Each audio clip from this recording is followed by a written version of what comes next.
नमस्कार साथियों, स्वागत है आप सभी लोगों का एक बार फिर से आपके अपने चैनल जन कवि स्टडी हब में। आशा करता हूं कि आप सभी लोग अच्छे होंगे, स्वस्थ होंगे और काफ़ी अच्छे से आप लोगों की प्रिपरेशन चल रही होगी। एक सीरीज हमारे द्वारा शुरू की गई है जीएस एमसीक्यू सीरीज, जिसमें मैंने ये टारगेट रखा है कि जब तक आपके लोअर पीसीएस, आपका अपर पीसीएस और आपका ये जो प्रवक्ता स्क्रीनिंग का एग्ज़ाम है ये आते हैं, तब तक हम लोग 1000 एमसीक्यू जो है वो जीएस के कवर कर चुके होंगे। और बिल्कुल सीक्वेंस से हर विषय के जो टॉपिक हैं उनके एमसीक्यू मैं आप लोगों के बीच ला रहा हूं।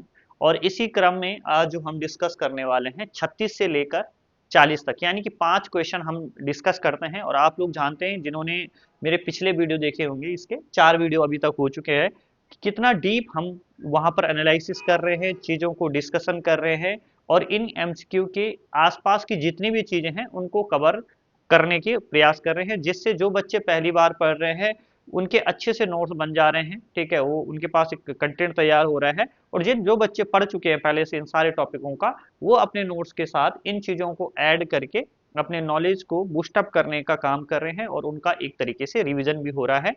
तो थोड़ा सा ये क्लास क्या हुआ करती थी, सुबह 9 बजे हुआ करती थी। ठीक है, हो तो ये 9 बजे रिकॉर्ड रही है, लेकिन रिकॉर्ड हो रही है, लेकिन लाइव में थोड़ा सा क्वालिटी का थोड़ा सा अंतर रह रहा था, जिस कारण मैं इसको रिकॉर्ड फॉर्म में वो रिकॉर्ड फॉर्म में इसको रिकॉर्ड कर रहा हूँ।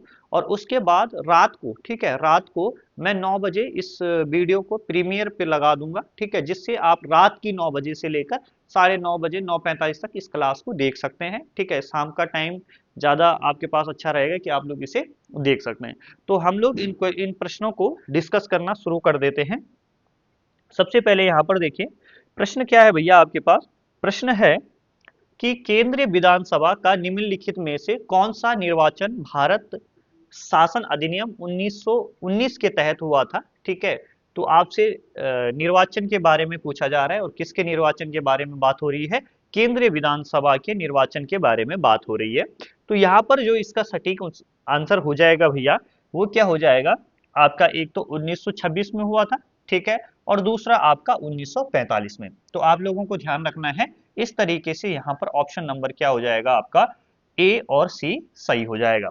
अच्छा, उसके अलावा मैं आप लोगों से कुछ चर्चा करना चाह रहा हूँ कि भारत शासन अधिनियम 1919, जिसको आप मार्टेन्यू चेम्सफोर्ड सुधार के नाम से जानते हो, ये मैं पूरा का पूरा जो है पिछली कक्षा में डिस्कस कर चुका हूँ, इसलिए मैं इसके बारे में यहाँ पर नहीं बताऊंगा। ठीक है, जो पिछली कक्षा है, यानी चौथे नंबर का जो लेक्चर है जीएसएमसी की सीरीज में, उसे आप लोग देख सकते हैं। अब देखिए यहाँ पर छूटा क्या था, एक चीज यहाँ पर छूटी थी भैया, और वो क्या है, वो है आपका भारत सरकार अधिनियम 1858।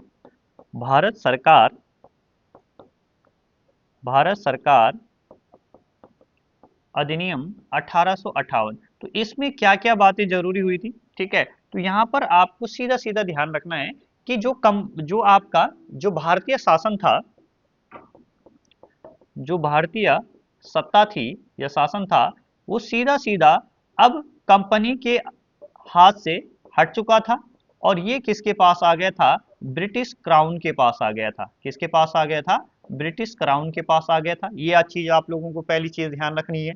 यही वो अधिनियम है, ठीक है, जिसे आपका भारतीय स्वतंत्रता का जिसे भारतीय स्वतंत्रता का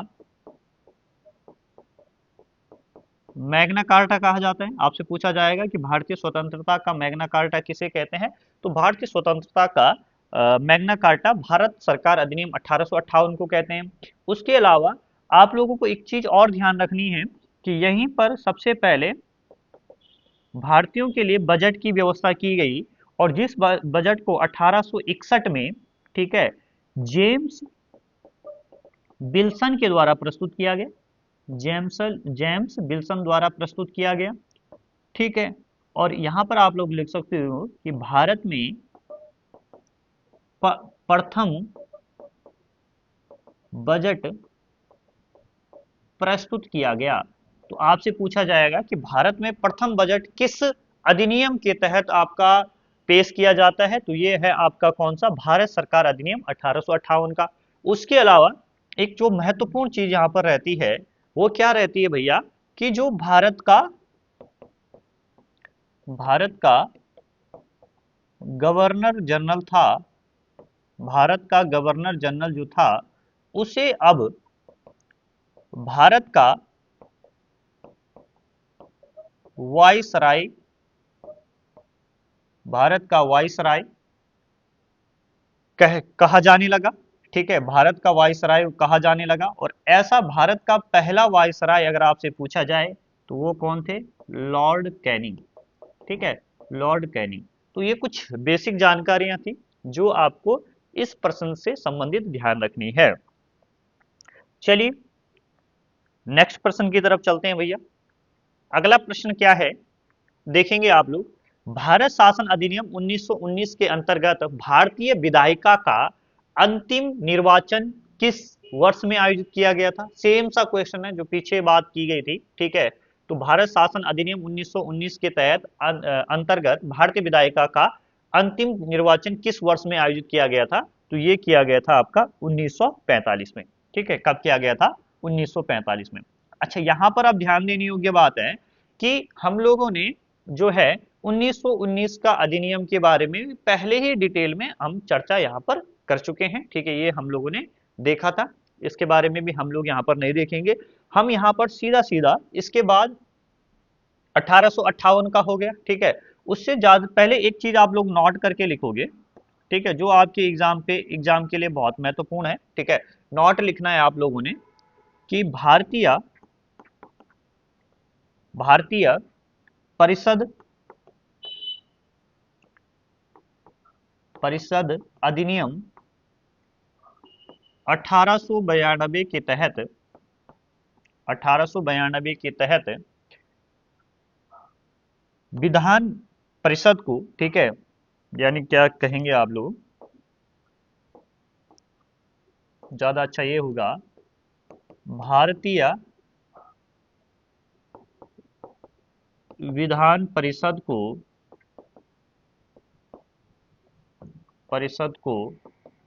बजट पर बजट पर बहस करने की शक्ति प्राप्त हुई। ठीक है, ये आप लोगों के लिए महत्वपूर्ण हो जाता है। ठीक है, ये आपके लिए महत्वपूर्ण है। अच्छा, एक चीज ये हो गई जो जहां से आपका प्रश्न बन सकता है। दूसरी चीज जो आप लोगों को यहाँ पर अब मैं आप लोगों को बताने वाला हूँ, इसको नोट डाउन कर लीजिएगा आप लोग। और फिर हम देखते हैं जो अगला कड़ी में जुड़ा है आपका, वो है भारत परिषद अधिनियम, भारतीय परिषद अधिनियम 1909। ठीक है, 1919 के बारे में तो हम लोग पढ़ चुके हैं, लेकिन हम किसके बारे में नहीं पढ़े हैं अभी तक? भारतीय परिषद अधिनियम 1909 के बारे में नहीं पढ़े हैं। तो ध्यान दीजिएगा, यहाँ पर आप लोगों को ध्यान रखना है, इसको ही आपका मार्ले मिंटो सुधार भी कहा जाता है। ठीक है, आपसे पूछा जाएगा मार्ले मिंटो सुधार किसको कहते हैं, इसी को कहा जाता है, क्योंकि मार्ले जो थे इसमें वो आपके भारतीय सचिव थे उस टाइम पे, और मिंटो आपके गवर्नर जनरल थे। ठीक है, भारत के। तो इनके द्वारा ही ये लेखा जोखा तैयार किया गया था। यहीं पर ही सब सर्वप्रथम मिंटो द्वारा आरक्षण आरक्षण शब्द का प्रयोग किया गया। एक चीज ये ध्यान रखनी है। दूसरी बात, दूसरी महत्वपूर्ण चीज क्या हो जाती है, यहां पर सांप्रदायिक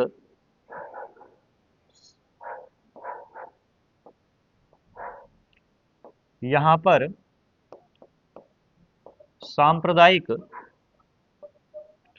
सांप्रदायिक प्रतिनिधित्व की व्यवस्था की जाती है, इसके तहत की जाती है। और जिसके अंतर्गत क्या होता है, मुसलमानों के लिए मुसलमानों के लिए पृथक पृथक निर्वाचक मंडल की व्यवस्था की गई। यही यहाँ से कुछ महत्वपूर्ण फैक्ट है जो आपसे पूछे जाते हैं भैया। ठीक है, तो इतना आप लोगों को ध्यान रखना है। अब क्या है, अगले प्रश्न की तरफ बढ़िए आप लोग।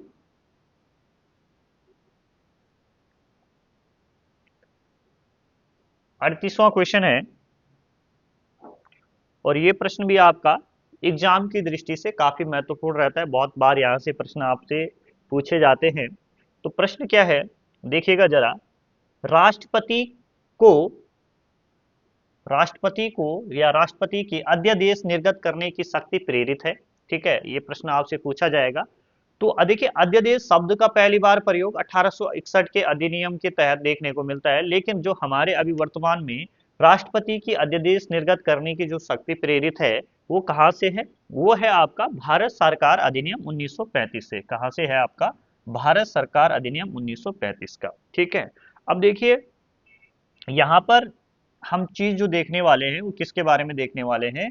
भारत सरकार अधिनियम 1935 के बारे में देखने वाले हैं।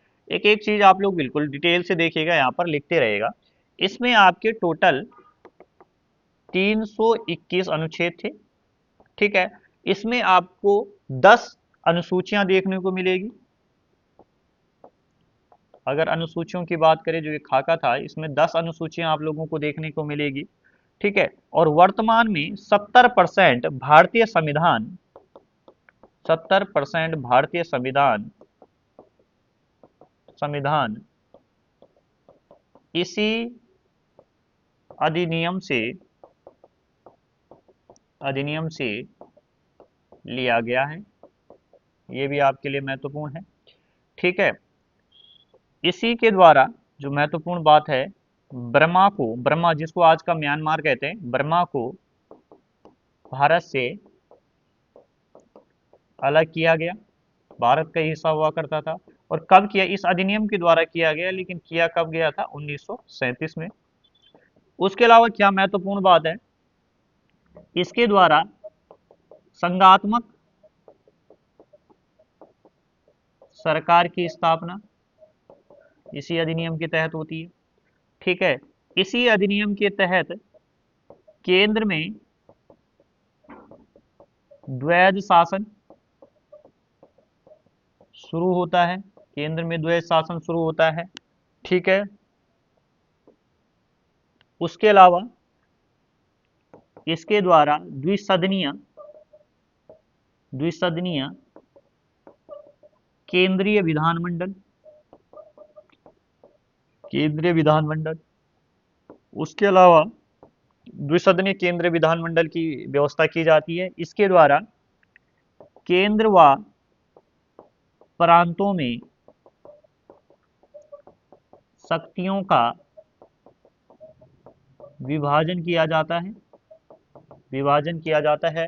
और इसी के द्वारा जो आप लोग वर्तमान न्यायालय का स्वरूप देखते हैं, फेडरल न्यायालय। ठीक है, फेडरल न्यायालय की इसी के द्वारा स्थापना की जाती है। तो ये आपके कुछ महत्वपूर्ण बिंदु थे जो भारत सरकार अधिनियम 1935 से जुड़े हुए थे।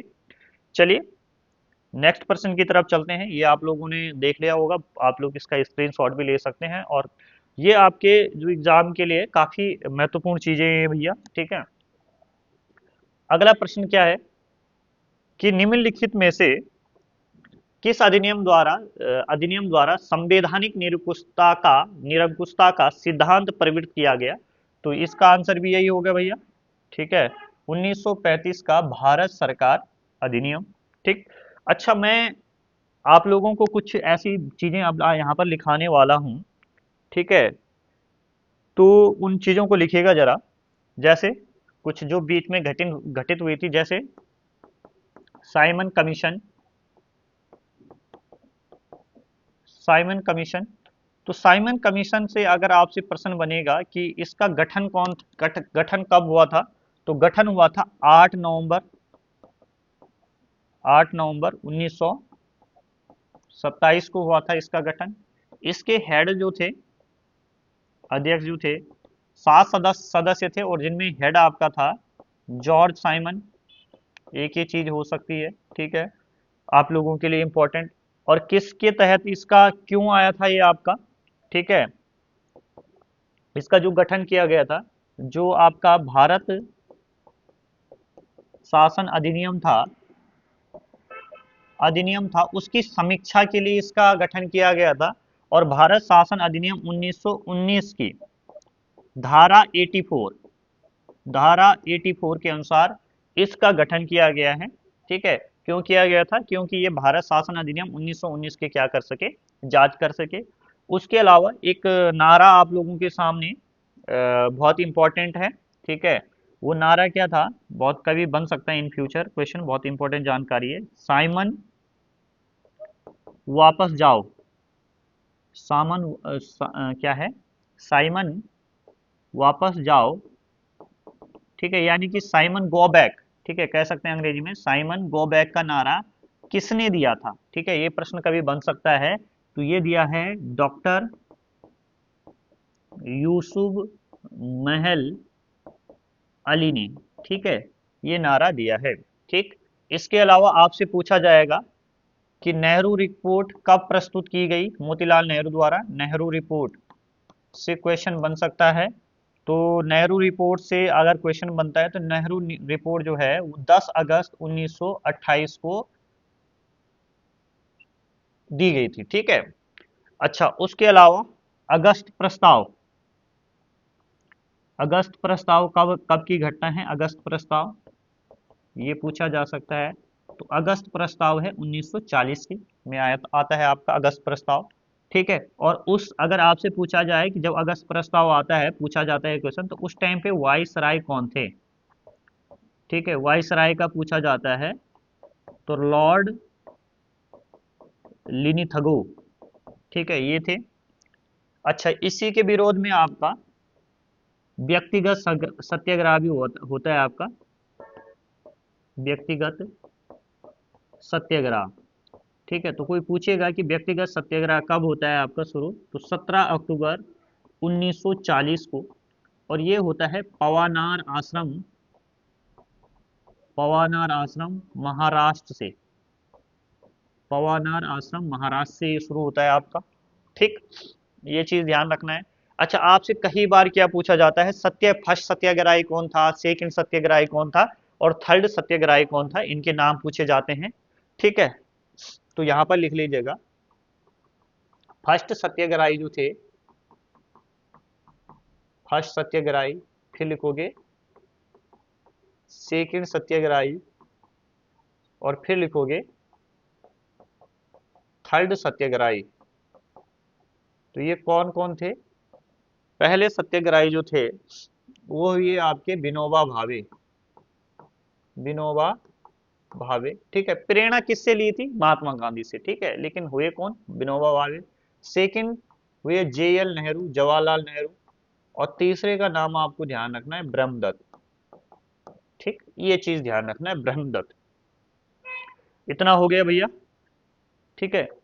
एक एक चीज जो है वो आप लोगों को मैं बिल्कुल तोड़ के यहाँ पर बता रहा हूँ और आप लोग इन क्लासेस को जरूर देखिए, ठीक है। अभी मैं जान रहा हूँ व्यूज कम आते हैं जीएस में, व्यूज कम आते हैं, लेकिन भैया जो कंपटीशन के लिए जरूरी होगा उसी को पढ़ाओ। मैं भर भर के उत्तराखंड पे व्यूज आते हैं मुझे पता है, ठीक है, लेकिन जो कंपटीशन में आगे ले जाएगा, खासकर जो अपने पहाड़ी बच्चे हैं, मैदानी बच्चे हैं, ठीक है, जो अपने उत्तराखंड के बच्चे हैं, वो आपका यही चीज आपको आगे ले जाएगी। चलिए अब अगला प्रश्न देखते हैं भैया, ठीक। 40वां प्रश्न है आपका कि भारत के संविधान में केंद्र और राज्यों के बीच किया गया शक्तियों का विभाजन इनमें से किस उल्लेखित योजना पर आधारित था, ठीक है। सारी चीजें मैं आपको पहले डिटेल वाइज बताता हूँ, इसलिए क्योंकि आपको जो आगे प्रश्न है वो आसान लगे, ठीक है। तो ये किसके तहत था? भारत सरकार अधिनियम 1935 के तहत था, ठीक है। अब इसके अलावा मैं आप लोगों को कुछ और चीजें जो हैं आपके लिए महत्वपूर्ण रहेगी जो उनको यहाँ पर बताने वाला हूँ। जैसे आपका क्रिप्स मिशन, एक चीज लिखेंगे आप लोग, क्रिप्स मिशन। क्रिप्स मिशन आपका कब का है? 30 मार्च 1942 को इसका गठन होता है, और हेड आपको कौन रहता है इसमें? स्टोफर्ड क्रिप्स ही रहते हैं, स्टेफर्ड क्रिप्स। अच्छा, इस जब ये आपका क्रिप्स मिशन लाया गया तो उस टाइम पे आपका पीएम कौन था? पीएम पीएम था इंग्लैंड का विंस्टन चर्चिल। विंस्टन चर्चिल हो गया। ठीक है, उसके अलावा गवर्नर पूछा जाएगा, जो आपका भारत का गवर्नर कौन था? लिन लिथिको। ठीक, और हेड कौन था इसका? हेड था स्टोफर्ड स्टेफर्ड क्रिप्स। और ध्यान देना कि यही वो आयोग था जिसने पहली बार भारत के संविधान के लिए बात की गई थी। ठीक है, भारत के संविधान के लिए बात की बात की। ठीक, उसके अलावा आप लोगों को ध्यान रखना है वेवेल योजना। वेवेल योजना कुछ नहीं थी, ये 1943 में आती है। इसमें सिर्फ इतना ही था कि लॉर्ड लिंथिको के स्थान पर जो वेवेल है, लॉर्ड वेवेल, उनको क्या बनाया जाएगा? भारत का गवर्नर जनरल बनाया जाएगा।